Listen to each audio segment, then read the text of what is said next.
It was expected that he would be sentenced to some period of jail time.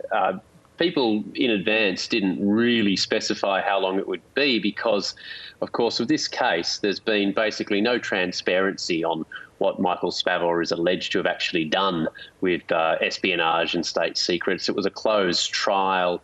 The Canadian diplomats say he's had limited access to legal counsel. So it's widely assumed that this entire case is hostage diplomacy, retaliation for the Canadians continuing to detain, well, not really detain, but detain on sort of house arrest Meng Wanzhou, the Huawei executive.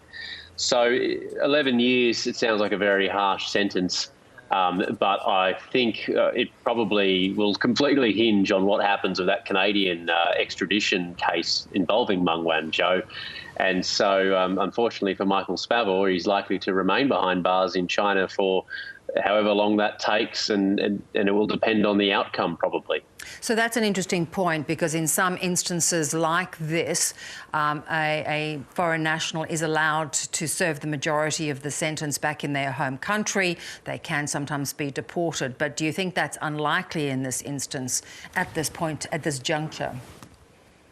Well, they made the announcement, the court today, that he would be sentenced to 11 years and then deportation. That deportation strongly suggesting that that at some point, they weren't saying 11 years then deportation. It was kind of worded in this way where it could mean that, or it could mean deportation before then.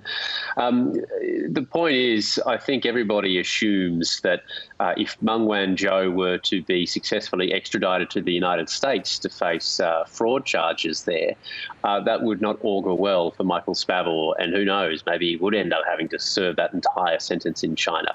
But if she isn't extradited, and there is some discretion for the Canadian minister to ultimately approve or reject an extradition decision made by a Canadian court, it's quite likely that Michael Spavor would be, let's face it, probably released and deported back to Canada in some sort of face-saving arrangement.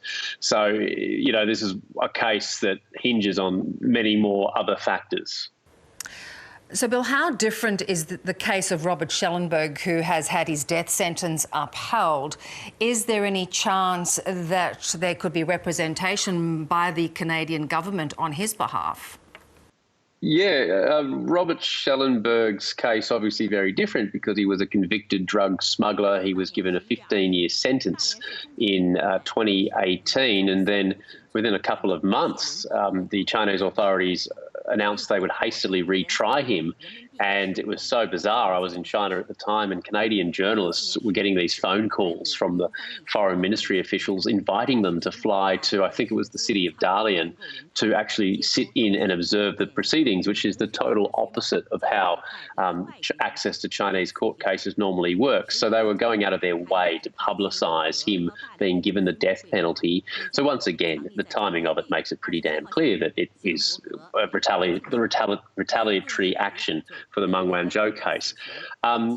The court also announcing just yesterday that it would uphold that death sentence once again. The timing, as Canada's ambassador to China said, it's no coincidence. So if anything, it might give some ray of hope to Robert Schellenberg and his family that his case appears to hinge on the Meng Wanzhou extradition proceedings. Perhaps if Meng Wanzhou at some point was to return to China, then that death penalty wouldn't be carried out. Either way, it's an incredibly grim situation for somebody to believe that their death sentence is actually hinging on this sort of political action. And we must remember there is a convicted Australian drug trafficker named Calm Gillespie, who is detained in the southern city of Guangzhou. He, last year, was sentenced to death, and that announcement was made out of the blue by a Chinese court right in the middle of a period of high tension in the Australia-China diplomatic relationship.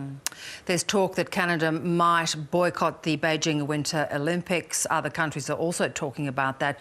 Would that not be necessarily the right diplomatic move at this point?